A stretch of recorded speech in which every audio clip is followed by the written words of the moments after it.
Halo, welcome back to YouTube channel. Kita ketemu di Weekly Market Outlook.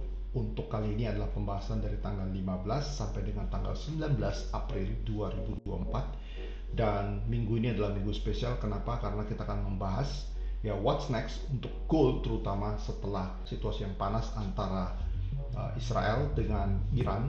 Oke, dimana pada hari Jumat lalu gold itu hit all time high 2431 di sini.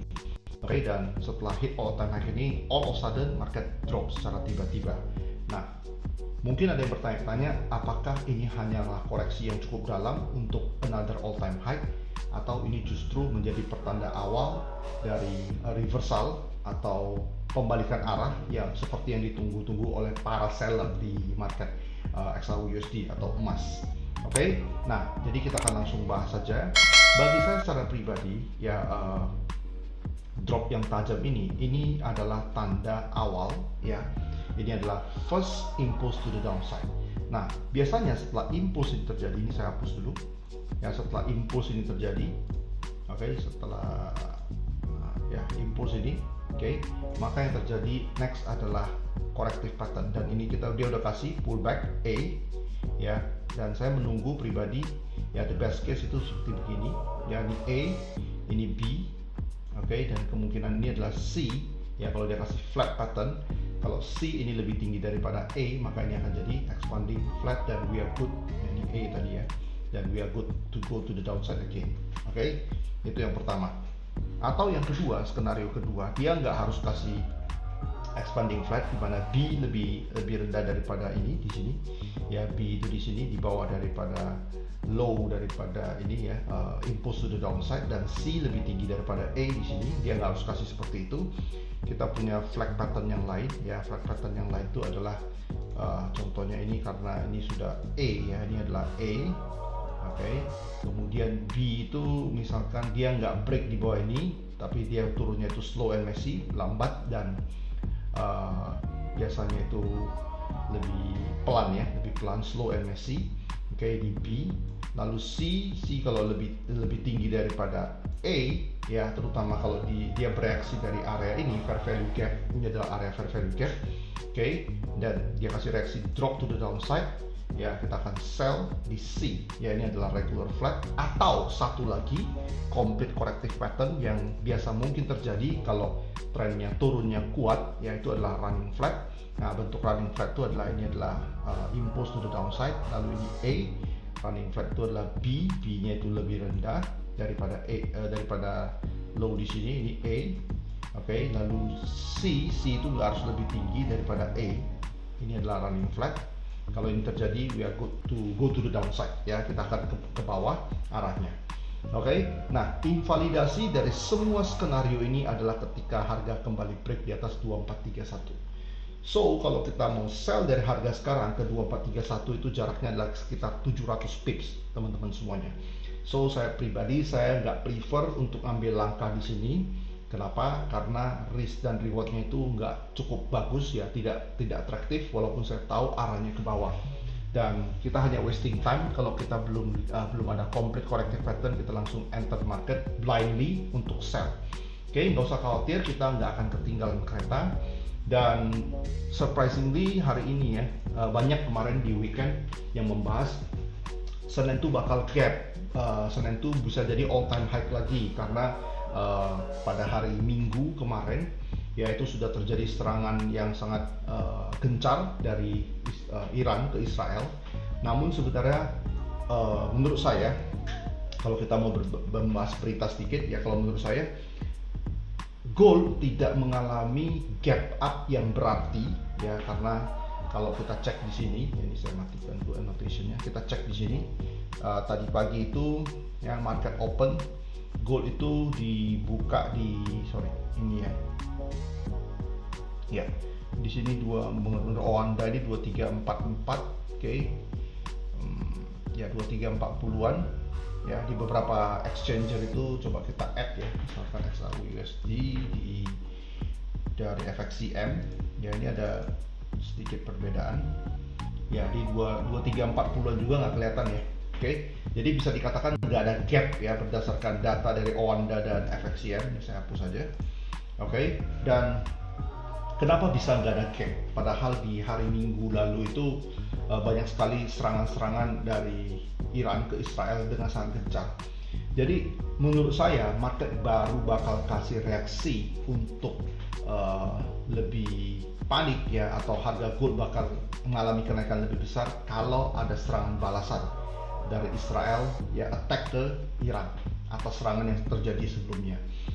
Sejauh ini kita lihat Israel hanya defense. So dengan begitu market tidak bereaksi berlebihan ya, dan tidak menyebabkan market emas itu ataupun di oil terjadi gap up, nggak ada. Oke, itu yang terjadi. Oke, so untuk saya secara pribadi ya, sekali lagi kesimpulannya adalah invalidation di atas ini adalah tanda awal ya, impulse to the downside, dan we are waiting for corrective structure to go to the downside. Once kita punya complete corrective structure, either itu adalah expanding flat, running flat, ataupun regular flat, maka kita boleh entry untuk sell, dan areanya itu sekitar ya di sini ya. Oke, di sini. Nggak harus pas di sini, bisa lebih tinggi daripada di sini, tapi di sini karena ada fair value gap, ini bisa dijadikan referensi bagi kita untuk ngambil posisi sell once telah terjadi complete corrective pattern. Oke, jadi untuk gold ya, target saya adalah go to the downside, dan target pertama yang dia harus break, karena di sini yang saya lihat adalah liquidity, adalah area ini. Ini adalah area, kita bisa lihat ya, ini adalah area sekitar 2319 atau 2320. Oke, 2319, 2320 dari harga, kalau dia di sini 2370-an sampai dengan 2390-an, itu risk rewardnya cukup bagus. Oke, so that's why saya prefer untuk wait terlebih dahulu. Ya, no hurry, no FOMO untuk kejar to the downside. Oke, nah itu yang bisa saya sampaikan untuk gold. Kita akan lanjut ke pembahasan berikutnya adalah market US oil. Oke, untuk US oil, nah ini adalah menurut saya ini bukan tanda market bakal drop, karena ini adalah impulse pullback slow and messy B wave yang lebih tinggi sedikit daripada puncak daripada impulse di sini, dan we are heading to C. C-nya itu adalah kalau dia bisa break low yang ada di sini 8467 ya. Once dia break low daripada di sini, anytime kita bisa lihat market kalau bereaksi bisa ke atas kembali ya, bahkan tidak mungkin break daripada high yang ada di sini. Oke, so untuk oil saya lihat ini adalah kemungkinan corrective pattern to the downside. Once market break low yang ada di sini, we are looking for buy ya, low yang di sini ya, low-nya adalah 84.67. Oke, karena ini bukan bentuk market mau turun, ini adalah bentuk market continuation pattern to the upside. Karena kalau bentuk market mau turun tuh bentuknya begini ya, A shape ya, A. Oke, bukan begini ya. Jadi di drop, corrective pattern ke atas, dan drop lagi. Dropnya ini the best case adalah break low yang di sini. Maka saya kasih pattern lainnya itu adalah ini adalah A, ini adalah B, dan C. C ini kita nggak tahu low-nya sampai di mana, tapi kita start to look for buy ketika market break low yang dari sini, yaitu 84.677. Oke, dari dua market utama XAU/USD dan US oil, kita akan masuk ke market berikutnya, yaitu Euro CAD. Oke, untuk Euro Canadian Dollar, saya look for buy untuk minggu ini.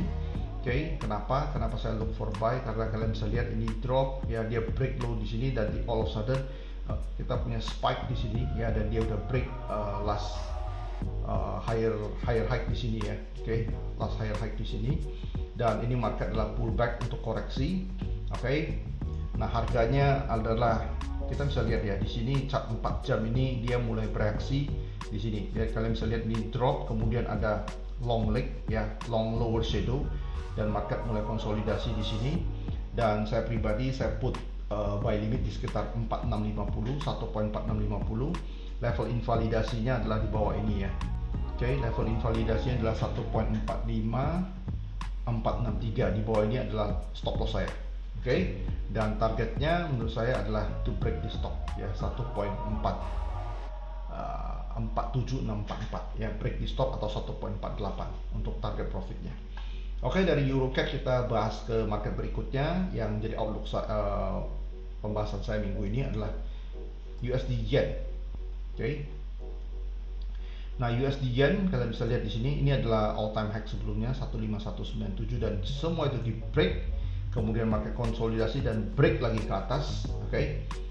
So harga sekarang 153.666 ya, 153.6666. Saya expect market bereaksi di dua zona ini, 154 atau 155. So terutama 155 ya.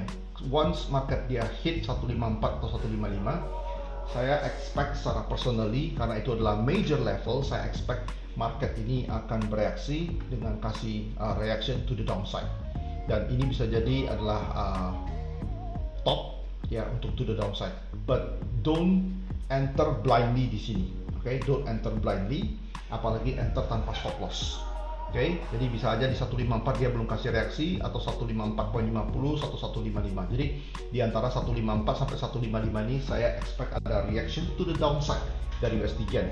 Tindakannya atau pemicunya apa? Bisa jadi itu adalah intervensi yang dilakukan oleh Bank of Japan atau pemerintah Jepang karena mata uang yen sudah terlalu melemah. But let's see. Ya, karena ini kita sudah ada di extreme level untuk tahun ini 154 sampai 155, I expect personally ada reaction to the downside.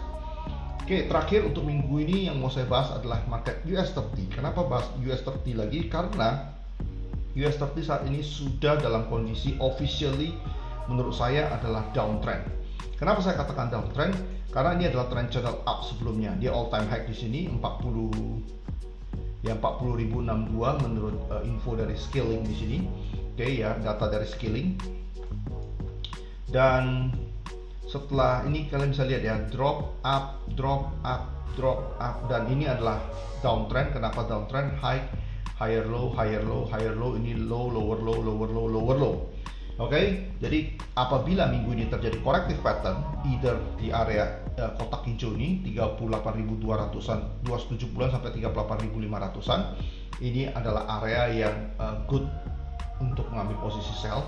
Atau kalau dia break high lagi, maka kalian bisa look for sell di area sekitar 39.080 ya, di atas ini. Di atas ini adalah sudah pasti ada liquidity ya. Kalau market mau clear liquidity ini dulu baru turun, possible saja. Dan untuk tahun ini, outlook saya itu nggak berubah ya, saya buka di sini. Oke, kalian bisa perhatikan pattern line yang warna oranye ini ya, pattern line warna oranye ini adalah, jadi adalah impulse, ini A, lalu ini B ya, B-nya itu yang di sini, ini saya gedein, ini B ya, all time high di sini B, dan we are heading to C ya. The best case itu adalah kalau dia harga break di bawah 28.600-an, low yang ada di sini, ini berapa low-nya? 28.586. Jadi the best case kalau market break di bawah ini tahun ini, apabila itu terjadi, maka saya akan mulai incer untuk look for buy ya, 28.586 di bawah ini ya. Itu adalah harga low yang terjadi di Oktober 2022 kemarin ya, 2 tahun lalu kira-kira. Oke, jadi itu dulu untuk weekly market outlook minggu ini.